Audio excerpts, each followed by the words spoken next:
Sometimes I would like to stop time because I feel like the white rabbit from Alice in Wonderland. Always in a hurry but falling down one rabbit hole after another. Do you know this feeling? You keep running and running but feeling stuck. At the end of the day, you ran your butt off but couldn't finish or didn't even start a painting or the book you always wanted to write. But you might have the cleanest desk ever. Let's stop this flight and start to understand what makes us step into the trap of procrastination, how to avoid it, and how to finally get focused on your project. Let's tackle this systematically. Our most valuable resource in life is time. And you cannot buy time, but you can easily lose it. And one of the biggest thieves, or even the biggest thief of time, is procrastination. And this master thief already tells us a bit of a tactics by its name. Procrastinatio comes from Latin and means so much like postponement. And the included form castinum already reveals till when we postpone it, to tomorrow. And so we believe we will start our task the next day. But you know the game, after tomorrow follows tomorrow. So what makes us believe we will be more successful starting our projects tomorrow? There are two partners in crime of procrastination. They are doubt and fear, especially self-doubt. I think a lot of you know this, so we tend to think we are not good enough in something, and we can easily tap into a trap of a cognitive bias, assuming we might solve our task better the next day. But that's often not true. It doesn't become easier. For me, it's often that I start comparing myself. So I find something that I should improve before I start. So I happily follow down all rabbit holes on my way and I watch others instead of getting active myself. So promise me, even if it's not good for the algorithm or my channel, after this video, do something, start something, and don't hang around here the whole time. Other happy members of Team Procrastination are specific parts of our brains. So we are not really good in planning for the long run. Our brain loves quick treats. Research revealed we tend to be impulsive and prefer smaller rewards sooner than larger rewards later.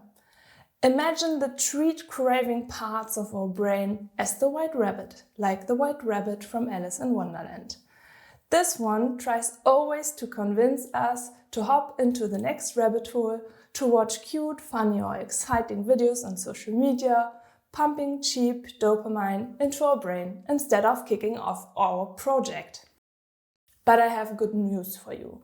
There are methods to tame the fear, the doubt, and even this white rabbit in your head. And I'm happy to share a bunch of these methods that helped me a lot. But before we jump into the possible solutions, a little disclaimer. I'm not a psychologist, and you might need more advice to get started than a video from the internet. And with that said, let's take a first step towards avoiding procrastination. Step 1. Limit distractions by gating rabbit holes. As you know, rabbits are flight animals, and the rabbit in our head doesn't differ from that. It's always searching for a hole to hide from tasks, which seem to be exhausting, and knowing the rabbit's nature, it's really helpful to gate these holes which grab its attention. One of the bad guys who lures the most of us into rabbit holes, I guess, is lingering right now in your pocket, on your desk, or at least in your room, your phone. It's stuffed with content that you might not want to miss out, heart-shaped social recognition, and perfidiously designed patterns which exploit our brain's reward system. Once the white rabbit tasted a bit of one of these treats, we are hooked. It's hilarious how much time we spend petting our phones to browse contents. So we are so enchanted that we touch our phones 2,670 times a day. And this revealed a study already from 2016. So I guess today's number must be even higher due to our phones and the web's evolution since. But let me assure you, you're not weak or lazy when you spend a lot of time on your phone. Like I mentioned earlier, there are dark patterns that are finely engineered by professionals to shape these bad habits, luring our rabbit. But we are able to reclaim our focus. The best way to ban your phone from your mind is to keep it out of sight, even better out of reach.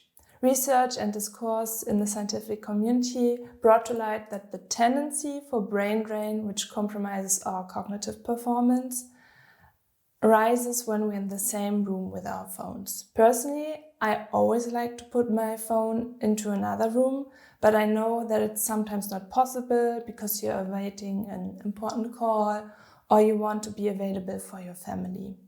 To get both focus and certain calls, I use my phone's built-in features. So you can mark people as VIP, and these people will come through even in the focus mode, and unwanted calls do not come through, and also messages. And after you finished your project, you can be available for the whole world again. If you're at work and you cannot put your phone into another room, at least put it in a locker or keep it in your pocket, but avoid putting your phone on your desk. This showed the highest potential for brain drain in scientific research.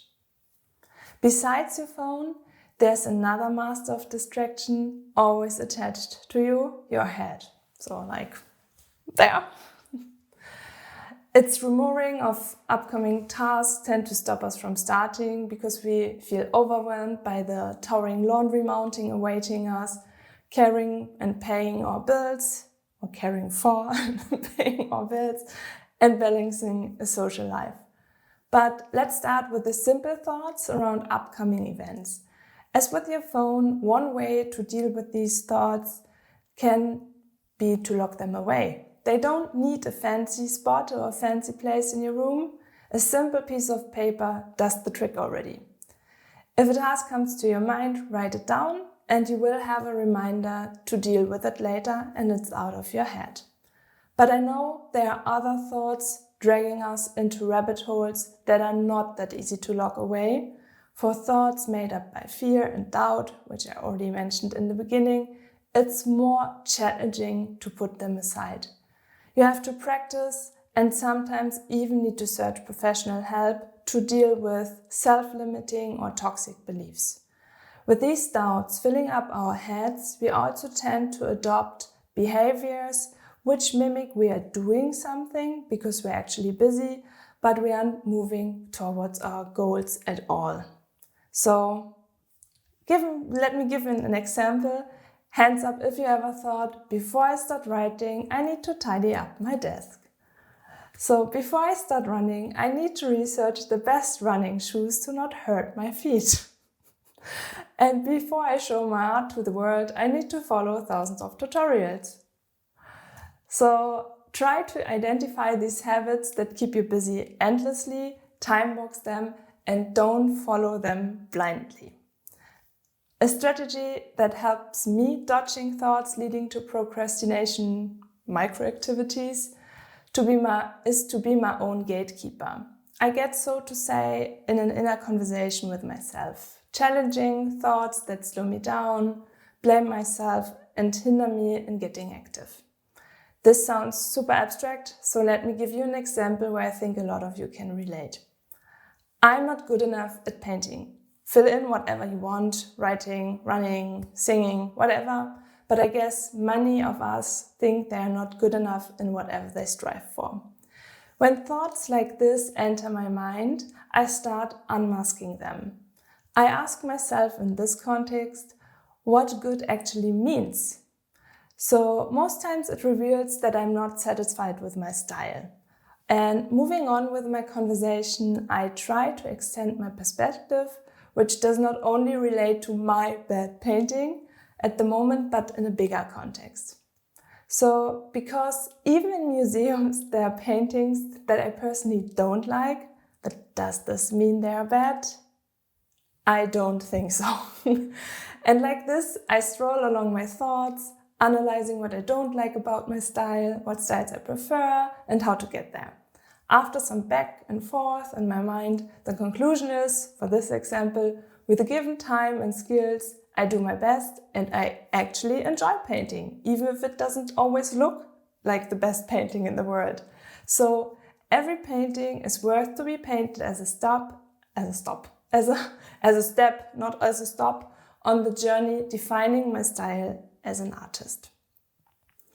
I know this might sound easier than it is, but I hope you get the point that you challenge your thoughts and not just believe them, whatever they whisper in your ear.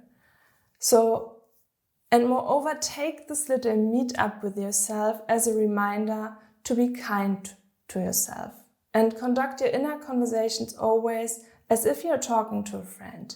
So don't be mean to yourself. And talking about friends, let's leap to the next step. Step 2. Stay committed by building a pack. Like rabbits, we like good company. And this good company can become our partner in crime against procrastination. So one great tactic is to team up and get started together. Your best buddy in this case is someone with a similar or even the same goal.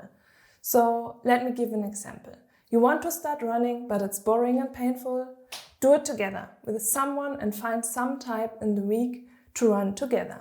I know that's not always possible because you might not be in the same city or something, but even if that's the case, you could have a call while running, or you can always share a picture when you hit the road with your running shoes. Because I guess if you're already in your running shoes, you will also tend to run.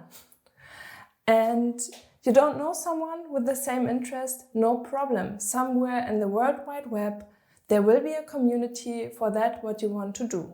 In case of painting, for example, I didn't know anyone with a passion for painting, so I joined an art collaboration group to get better in painting portraits, and I kept going to paint at least one portrait a month and showed it in this group. And there are lots of interest groups, for example, on Instagram, Facebook, or maybe you also find something in your hometown. So teaming up in each of these ways creates obligation and commitment to your chosen pack, pushing us into action. Another way to put a little bit pressure on yourself is to tell important people about your plan to get finally started. With important in this case, I mean people you really care about or people you admire. Because whatever you tell them, it will come up in conversations and will be a reminder, and it will be really, really embarrassing if you keep talking and not doing something. So also when you talk already to the people, you can also introduce people to your plan and make them to support us to find the time for creating. Because before we start something, we also need the time to start. And I know that's not easy to find nowadays. We all have 24 hours and we need to slice it in several pieces, like earning a living, caring for our loved ones, and ourselves by eating, sleeping, cleaning, and so on.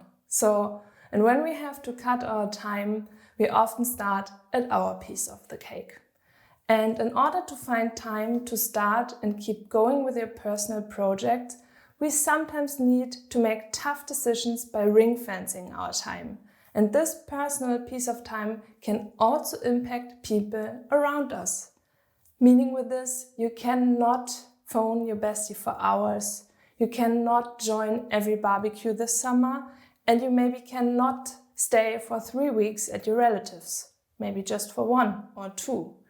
And if you introduce people into your plans, your decisions are easier to understand and you don't end up as a lonely hermit at the end. And I guess most of us are not completely independent, as we have parents, partners, kids or roommates. Especially in tight room situation, it's super important to communicate honestly about your projects and establish at least some hours of focus time a week to work on your personal stuff. So depending on your situation, you could have fixed weekdays if you have really a scheduled week, or sometimes it's better to be more flexible. I personally combine both strategies to follow my interests. So I have fixed weekdays for sports activity and to focus on painting and stuff like this here, I have like a flexible focus mode. So if I find time, I define this time by closing my door, and also the dog is not seen anywhere. And so my husband knows, okay, she's focusing on something because the door is closed and the dog is gone because it's in my room. And then I have my time to concentrate on my own projects. So communication is really, really important. And I know it's not always easy to find a space at home. So maybe you can also work in a cafe or co-working space, or you can stay longer at work or get there earlier to find a spot to focus. And in the beginning, I already mentioned that we cannot buy time. That's still true, but we can buy someone else's time so that people can fulfill some task for us that we don't like. So we can use our time for our own projects. So one popular example for this might be tax consultants. So if you feel there's an extreme amount of time that you need to accomplish something, an effort, or it just drives you nuts, think of outsourcing. And not every help of someone else must cost money. So maybe a friend can also do the job for you, like calling something, somewhere where you're afraid of, like the collection office. I never call them. And you could help him or her saving time with a cooked healthy meal, for example. And talking about food, let's jump to our next step and finally eat the frog. Step 3. Get started treating your white rabbit. We already learned that the white rabbit tends to run away quickly, jumping into cozy and relaxing rabbit holes, so we need to nudge it to stay with us, like with small achievable successes. So you can think of a carrot treat for the rabbit in form of these small achievements. So for starting, it's good to have these small achievable tasks instead of scaring the rabbit away by saying, for example, today I paint the whole day, or today I read the whole research paper, or today I run 5K out of the blue. So let's rather go with today we paint skin tones for 15 minutes to improve our portrait painting, or today I at least read 3 pages of the research paper but understand it properly, or today I go running to my favorite music to stay healthy. There's also a reason behind this, why we do it, and not just like you have to obey, do this task to achieve whatever. So keep these achievable chunks of your bigger goals and get into action because they are controllable and they're just a small chunk of time. So the rest of the day, the white rabbit still has the time to chill in rabbit holes. Also regarding using our time efficiently, small carrots can develop to a habit over time, turning into, so to say, a bunch of carrots. So it's better to get in action for at least a short period of time than doing nothing. So the majority of people also stays in doing whatever they do once they have started. So at least the secret against procrastination or to solve procrastination is to get started. Even if you say you just do something for 5 minutes, if you do it, you often stay with it for like 10 minutes, then 30 minutes, and sometimes these 5 minutes even become an hour. If you cannot yet concentrate longer than 10 minutes, you can train your focus by repetition. So try to keep up a streak. Do whatever you want to do for 10 minutes a day. These small tasks can be completed easy and they are kind of a small bite of carrot for your white rabbit, which become, like I said, a bunch of carrots over time. If there's once a cheat day due to life and you cannot make these 10 minutes, don't panic. Don't stop. Start your next streak on the next day again, and over time you will get better, you will get focused, and you can switch to the fixed or flexible focus times that I mentioned earlier, and you can concentrate longer. And by the way, you already focused quite a long time on this video, so I assume you like it. And I and the algorithm would appreciate it if you pat all these buttons down there, and thank you. And back to topic. To make starting even easier, it also helps to set you little reminders. And no, I don't mean the 99th reminder on your phone. I mean tangible reminders and mental reminders. So for example, if you want to work on a painting, put your painting equipment already visible on a desk. This doesn't only remind you of starting your painting, it also reminds you of so you have kind of an anticipation and you can already feel in how it will feel when you can paint. So it's like a little motivation also, because I guess if you want to paint, you like painting. And besides these tangible reminders, we also can create mental reminders. This means we can remember and visualize how good it felt the last time when we tackled a task. So you can really visualize it and remember it like a movie scene, how rewarding it was to get into the flow, and how you like doing sports, you painted and you feel great doing this, and afterwards you really said, okay, I did it, I made it, and it wasn't that bad at all as I thought in the beginning. And for some people it also helps to imagine how it would feel not to do a task, like feeling guilty for your future self. So the future self then maybe has to work more and less time, maybe having a night shift instead of sleeping to finish your bachelor thesis or whatever. Once we get started, we and our rabbit will get more relaxed over time. But there's one last thing I would like to share with you and your jumpy friend. Be patient and honest with yourself. All these successes we see, like an exceptional painting, are the investment of time, effort, and a constantly followed dream. So we tend to see only the result of something, and we're never witnessing the actual journey related to an outcome. Don't drown yourself in comparison, stick to your goal and prioritize it. And accept that the journey can take looping turns, ways split, and it also might end earlier than expected. And prioritizing what really matters will help us to keep going and decrease procrastination. I know prioritization is not easy, and I can also not cover the whole topic in this video, but let me ask you some questions as food for thought. How do you imagine yourself and your life in 3 years from now? What do you want to tell your imaginary or already existing grandchildren? What brings you into flow state? And what do you not want to live without? We can do almost everything, but not at once. So you need to prioritize what you really want to achieve. And not doing something doesn't mean that we never do it. It's just scheduled to the future. And we talked a lot about the White Rabbit. So at the end, I would like to quote the White Rabbit from Alice in Wonderland. So it says, "The hurrier I go, the behinder I get." And now start your creative journey or whatever you always want to start.